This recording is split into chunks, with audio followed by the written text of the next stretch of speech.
Jemaat yang Tuhan Yesus kasihi, pembacaan Alkitab hari ini terambil dari kitab 1 Korintus pasalnya yang keempat, ayatnya yang ke-6 hingga ayatnya yang ke-13. Mari kekasih Tuhan, kita satu hati, mohon bimbingan Roh Kudus, kita berdoa. Maha besar Engkau ya Allah Bapa dalam kerajaan surga. Terima kasih atas perlindungan tangan kasih-Mu yang boleh memeluk dan memberkati kami dan seisi rumah tangga kami, sehingga kami boleh menikmati keselamatan-Mu pada saat ini. Bapa dalam kerajaan surga, bersama-sama dengan seisi rumah tangga kami mau menghayati kebenaran sabda-Mu. Mari Tuhan, Engkau limpahkan berkat hikmat-Mu, biar kami boleh memahami kehendak-Mu melalui firman yang akan kami baca dan renungkan. Bersabdalah bagi kami ya Bapa yang kudus, karena kami umat kepunyaan-Mu sedia hati mendengarnya. Demi nama Tuhan Yesus, kami sudah berdoa kepada Bapa di surga. Amin.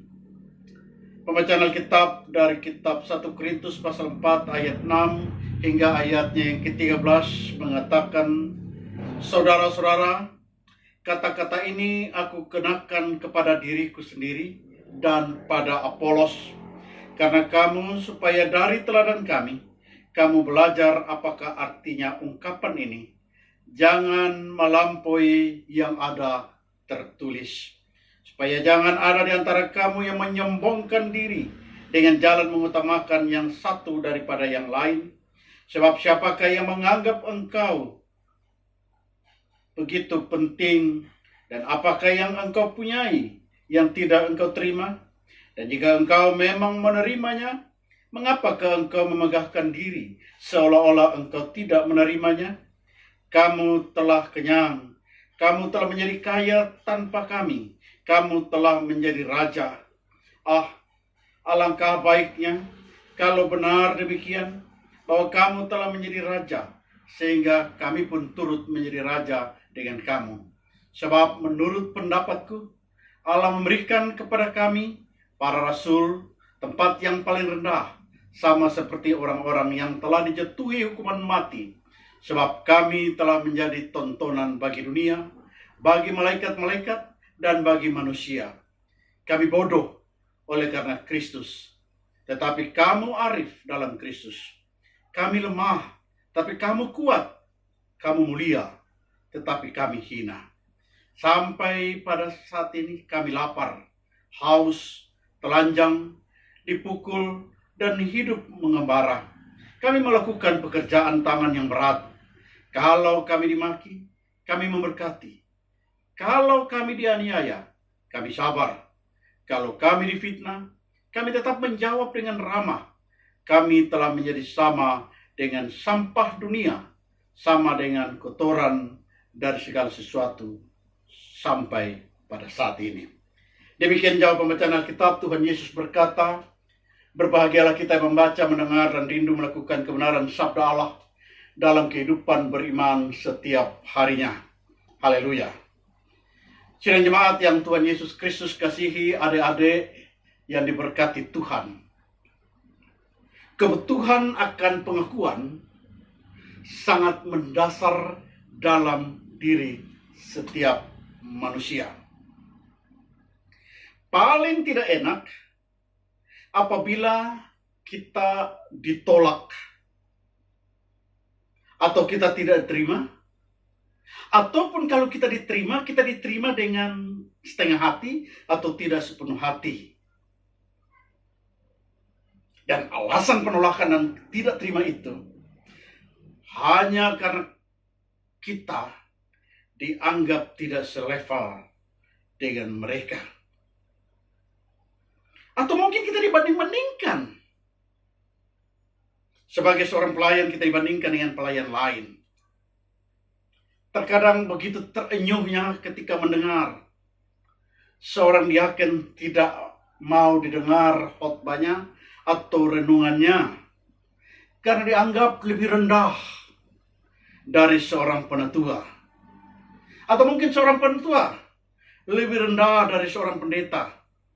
Atau mungkin seorang pendeta lebih tidak mantap dibandingkan dengan pendeta yang lain. Dan lain-lain sebagainya. Ada membanding-bandingkan yang mengakibatkan menerima yang satu, menolak yang lain.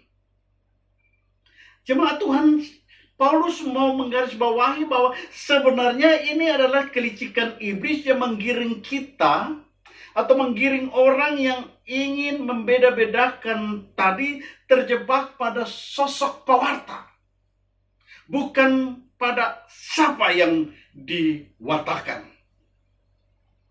Dan ini menjadi kegeraman dari Rasul Paulus kepada jemaat Korintus. Kalau kita baca secara keseluruhan dari kitab 1 Korintus pasal 4 ini. Menarik.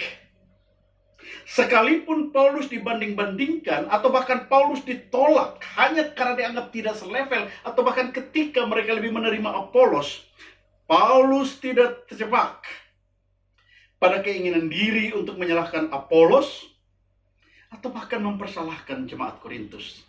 Tapi dia mengarahkan mereka agar mereka kembali pada prinsip iman yang benar. Dan dia mau mengatakan kepada mereka bahwa dia dan Apolos hanyalah seorang hamba. Dia dan Apolos adalah peretas, ajudan. Tapi yang menentukan hasil akhirnya bukanlah dia atau Apolos, tapi yang menentukan adalah si pemberi mandat kepada mereka sebagai ajudan adalah Allah. Kalau kita baca dalam kitab Korintus pasal 3 ayat 6. Dikasih Tuhan, Paulus merasa dia perlu menegaskan posisinya sebagai hamba Kristus untuk menghindari kesalahpahaman dari jemaat Korintus. Dia mau mengatakan betul bahwa jemaat memang memiliki para rasul, atau para rasul memang milik jemaat. Tapi hal itu tidak berarti bahwa mereka boleh diperlakukan semena-mena oleh jemaat. Mereka memang melayani kebutuhan keselamatan dari jemaat. Namun Paulus mengatakan bahwa mereka para rasul adalah hamba Kristus, bukan hamba mereka. Nah, sebagai hamba Kristus, Paulus mengatakan bahwa para rasul bertanggung jawab kepada Kristus, menjadi Tuhan, si pemberi mandat. Kristuslah yang berhak menghakimi mereka, baik Apolos maupun dirinya, bukan jemaat Korintus. Kekasih Tuhan, menarik di sini ada 5 hal yang disampaikan Paulus dalam bacaan kita hari ini. Yang pertama, Paulus mengatakan bahwa para rasul adalah hamba Kristus. Paulus ingin orang lain menganggap dia dan para pemimpin lain sebagai hamba Kristus. Kalau kita lihat pada ayat 1, kata hiperetes yang dipakai untuk istilah hamba ini diterjemahkan sebagai asisten. Terjemahan hamba bisa memberi kesan budak, padahal hiperetes bukanlah seorang budak. Kata hiperetes adalah kata yang dikenakan kepada orang merdeka. Kata ini pernah dipakai untuk Yohanes Markus yang membantu Paulus dan Barnabas dalam pekerjaan misi. Kalau kita baca dalam Kisah Para Rasul pasal 13 ayat 5. Paulus memang menyebut dirinya sebagai budak atau doulos. Tapi bukan maknanya ini yang ingin ditegaskan dalam 1 Korintus pasal 4 ini.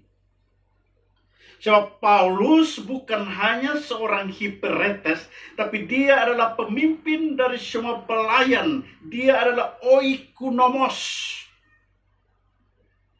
yang kepadanya dipercayakan, yaitu orang yang dipercayakan sepenuhnya untuk mengelola segala sesuatu, baik uang, rumah, maupun properti lainnya, oikonomos.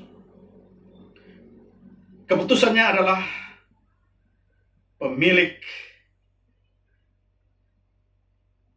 Dan salah satu contoh yang tidak asing bagi kita adalah Yusuf, yang diberi wewenang penuh di rumah Potifar. Kitab Kejadian pasal 39 ayat 4. Nah, kasih Tuhan, sebagai seorang oikonomos, namun oikonomos rohani, Paulus dipercayakan rahasia-rahasia Allah. Dalam hal ini yang dimaksudkan dengan rahasia Allah adalah janji, keselamatan, atau rahasia Allah adalah Injil. Injil adalah hikmat Allah yang tersembunyi sejak kekekalan, namun sekarang menurut Paulus telah dinyatakan dalam Kristus. Itu yang pertama. Yang kedua, Paulus menggarisbawahi tentang konsekuensi sebagai hamba. Menjadi hiperetes atau pelayan dan oikonomos Kristus, atau orang kepercayaan Kristus, bukanlah tanggung jawab yang ringan. Beberapa konsekuensi besar sudah siap menanti kita di depan. Dan hal ini dapat dipahami karena Tuhan kita adalah pribadi yang maha mulia. Dan yang dipercayakan kepada kita juga adalah harta rohani yang mulia. Sehingga sangat wajar kalau tugas ini menentukan konsekuensi tertentu. Yang ketiga, harus dapat dipercaya. Sebagai orang yang dipercaya, kepercayaan dari Tuhan memegang peranan yang sangat vital. Inilah yang disebut pertama kali oleh Paulus ketika dia membicarakan tentang konsekuensi para pelayan Kristus. Ada yang dimaksud dengan bisa dipercaya. Dalam teks asli kata yang dipakai adalah pistos, yang artinya setia. Dan kata setia atau pistos di sini bukan hanya sekedar merujuk pada lamanya seorang bekerja. Jadi tidak hanya berdasarkan waktu. Setia di sini atau pistos lebih mengarah pada ketaatan pelayan terhadap instruksi yang diberikan oleh tuannya. Ketika Paulus menekankan nilai kesetiaan dalam konteks tugas dari para pemimpin rohani, dia sebenarnya sedang menyinggung konsep dari jemaat Korintus yang salah. Bagi mereka, seorang pemberita Injil dinilai dari kefasihan berbicara maupun dari kepandaian yang mereka miliki. Tapi bagi Paulus, keberhasilan pemberita Injil dinilai dari kesetiaan terhadap Injil itu sendiri. Kesetiaan terhadap Injil itu sendiri. Sebagian jemaat yang mencoba menggantikan Injil dengan hikmat dunia tentu saja tidak bisa disebut sebagai pelayan yang dapat dipercaya. Yang berikut tidak menganggap penghakiman manusia sebagai hal yang penting. Atau bahasa sekarang, seorang pelayan harus bisa sampai pada tingkat EGP. Emang gue pikirin daripada pelayanan gue terganggu. Nah, kekasih Tuhan, larangan ini tentu saja tidak berarti bahwa orang Kristen dilarang untuk menilai. Bukan berarti melarang orang Kristen untuk memutuskan satu perkara. Kata Yunani yang dipakai di sini adalah krino, yang memiliki banyak arti, menghakimi, mempunyai arti menilai, mempunyai arti memberikan keputusan hukum, dan lain-lain sebagainya, bergantung pada konteks dari pemakaian kata itu. Dalam sebuah perkara rohani yang dibutuhkan sebuah keputusan, kita tentu saja diperbolehkan menilai masalah-masalah itu, tapi bukan berdasarkan akal atau keinginan kita, tapi menurut Paulus seorang krino, atau kata krino, yakni seorang harus menilai satu persoalan atau masalah berdasarkan firman Tuhan dan mengambil tindakan sepatutnya. Hal ini sangat berbeda dengan sikap menghakimi orang lain dalam arti yang menganggap orang lain buruk, orang lain salah, dan penilaian itu dilandasi dengan hati yang penuh kebencian. Yang berikut menyadari bahwa Tuhan kita akan menghakimi kita di akhir zaman nanti. Menurut Paulus, seorang oikonomos atau seorang kepercayaan Kristus harus memberi pertanggungjawaban apabila Tuhannya datang. Sang Tuhannya, yakni Tuhan Yesus, akan menilai hasil kerja dari orang yang sudah dia percayai. Begitu pula dengan para oikonomos rohani. Kita harus menghadap Tuhan dan siap untuk dinilai oleh Tuhan Yesus. Kekasih Tuhan, kita kadangkala terjebak pada keinginan untuk diterima orang lain. Kita ingin menyenangkan hati orang lain, padahal keinginan ini tidak sesuai dengan status kita sebagai pelayan Kristus. Kalau kita lihat dalam kitab Galatia pasal 1 ayatnya yang ke-10. Nah, akibatnya banyak orang yang terlalu sibuk, bahkan sering kali terlalu memperdulikan penilaian orang lain, bukan mengerjakan apa yang penting yang harus dikerjakan. Orang cenderung ragu bertindak hanya karena alasan apa kata orang nanti. Ketika mereka dikritik orang yang mereka layani, mereka mudah putus asa dan kecewa. Ketika mereka mendapat pujian dari jemaat, mereka jatuh dalam kesombongan. Untuk menghindari dua hal ini, seorang pelayan harus memandang penilaian manusia bukan sebagai hal yang terpenting. Sebab yang menilai kita dan pelayanan kita adalah Tuhan, Sang Empunya pelayanan. Di sisi lain, kita sering menjadi tuan atas orang lain. Sebagai jemaat, kita mulai menghakimi para pelayan, dan seakan mereka paling salah dan kita paling benar. Bagi Paulus, manusia tidak berhak menilai sesamanya. Dan mengapa kita tidak boleh menilai orang lain? Dan mengapa kita juga terlalu terpengaruh pada penilaian orang lain? Jawabannya, karena mereka tidak bisa mengetahui kedalaman hati orang lain. Mereka sering salah menilai sesamanya, bahkan diri mereka sendiri. Dan hal ini berbeda dengan penghakiman Allah. Karena Allah mampu menyelidiki hati manusia dan segala sesuatu yang tersembunyi. Tidak dengan manusia. Sehingga firman Tuhan hari ini meminta kita, Bapak, Ibu, dan saya, untuk tidak bersikap sebagai orang yang paling benar, yang tidak pernah salah. Paulus tidak berusaha menunjuk kebenaran dan kebaikannya, dan kemudian menurunkan wibawa Apolos, atau mungkin keinginan untuk mengucilkan jemaat Korintus. Namun di sini Paulus menunjukkan satu teladan dengan rendah hati yang menuntun jemaat agar hidup dalam kesetiaan, bukan saling menghakimi. Sehingga kita pun seharusnya tidak boleh menghakimi orang lain dan menilai pelayanan orang lain berdasarkan kebenaran kita.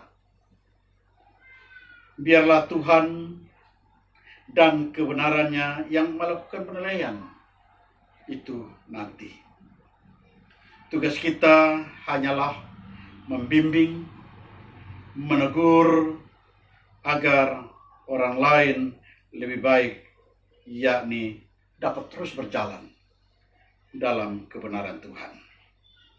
Dasar dari kerendahan hati Kristen adalah menyadari bahwa bakat karunia rohani yang kita miliki berasal dari Allah. Kekasih Tuhan, inilah firman Tuhan yang melawat kita untuk menjadi orang yang tidak gampang menilai orang lain.